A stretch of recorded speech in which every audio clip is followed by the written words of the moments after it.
Police और CCD को बर वक्त कार्रवाइयों की जरूरत है। साथ जो नुकसानात के हवाले से उन्होंने कुछ रखा, तकरीबन जिस दिन धमाका हुआ उसमें कई दर्जनों घर भी मुतासर हुए, दुकानें भी मुतासर हुई और उनके साथ साथ जो है कई घर शदीद मुतासर हुए, तो फौरी तौर पर उनकी जो पेमेंट है वो भी अदा की जाए। इस मौके पर वज़ीर आला KPK ने भी उनको तमाम तर यकीन दहानियां कराते हुए फौरी तौर पर आज बन्नू जाने का ऐलान भी किया और आज 2 बजे बन्नू में बाकायदा एक जलसा मुनक्किद किया जा रहा है। यासिर, हमें बताइएगा कि ये जो बन्नू वाक़या है इसके मुतालिक एपेक्स कमेटी का हमें इजलास हुआ, इस इजलास में क्या हुआ और बड़े फैसले जो सामने आए हैं वो क्या क्या थे?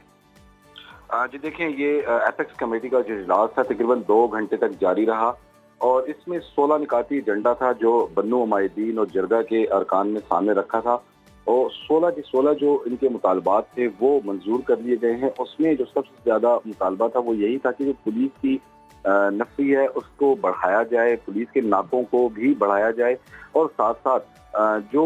15 जुलाई की रात और सुबह जो धमाका हुआ था उस धमाके के बाद जो नुकसान हुए थे उसका फौरी तौर पर अजारा किया जाए। साथ साथ उन्होंने ये भी कहा कि पुलिस की नफरी जहाँ पर है वहाँ पर CTD के एहलकारों को भी तैनात किया जाए, जबकि पाक आर्मी को बैक पे रखा जाए और जो बॉर्डर के एरियाज हैं वहाँ पर भी पाक फौजी तैनात हो। इसी तरह जो मुसल्लह और गैर मुसल्लह अफराद की कार्रवाइयाँ जारी हैं उनके खिलाफ भी कार्रवाइयाँ पुलिस और CTD ही करेगी। जहाँ जरूरत पड़ेगी वहाँ पर पाक फौज ही होगी। इसी के साथ साथ जो जरगा अरकान ने सिक्योरिटी के हवाले से जो तहफ़्फ़ुज़ात का इज़हार किया कि बन्नू में जो आए रोज़ वारदातें होती रहती हैं और ख़ासतौर जो टेररिज्म के वाक़यात होते हैं इसकी रोकथाम के लिए पुलिस और CTD को बर वक्त कार्रवाइयों की ज़रूरत है। साथ जो नुकसानात के हवाले से उन्होंने कुछ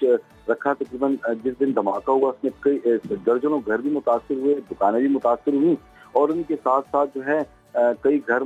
शदीद मुतासर हुए, तो फौरी तौर पर उनकी जो पेमेंट है वो भी अदा की जाए। इस मौके पर वज़ीर आला KPK ने भी उनको तमाम तर यकीन दहानियां कराते हुए फौरी तौर पर आज बन्नू जाने का ऐलान भी किया और आज 2 बजे बन्नू में बाकायदा एक जलसा मुनक्किद किया जा रहा है अमन पासून के नाम से और इस जलसे में बाकायदा वज़ीर आला KPK जो 16 निकाती एजेंडा पेश किया गया है उसकी मंजूरी भी देंगे और अहम ऐलानात भी करेंगे। और यासिर हुसैन, वहाँ पर कुछ गिरफ्तारियां भी अमल में लाई गई हैं, उन गिरफ्तारियों से मुतल्लिक भी बताइएगा। जी देखें, वो जो टेररिज्म में जो मुलव्विस अफराद हैं वो गिरफ्तारियां अमल में लाई गई हैं, उनसे बाकायदा तफ्तीश का अमल भी जारी है। जुडिशल इंक्वायरी का भी मुतालबा किया गया है और जुडिशल इंक्वायरी के लिए वज़ीर आला KPK ने बाकायदा उनसे वादा भी किया है कि जुडिशल इंक्वायरी भी की जाएगी और इस हवाले से उन्होंने फौरी तौर पर मुशीर इत्तलात बैरिस्टर साहब को हिदायत भी दी है कि वो इब्तदाई तौर पर तमाम डॉक्यूमेंटेशन पूरी करें। देखें जी ठीक है जी, ये तमाम तर सूरत हाल पर बात करने के लिए हमारे साथ मौजूद थे ब्यूरो चीफ यासिर हुसैन, बता रहे थे बन्नू वाक़े के हवाले से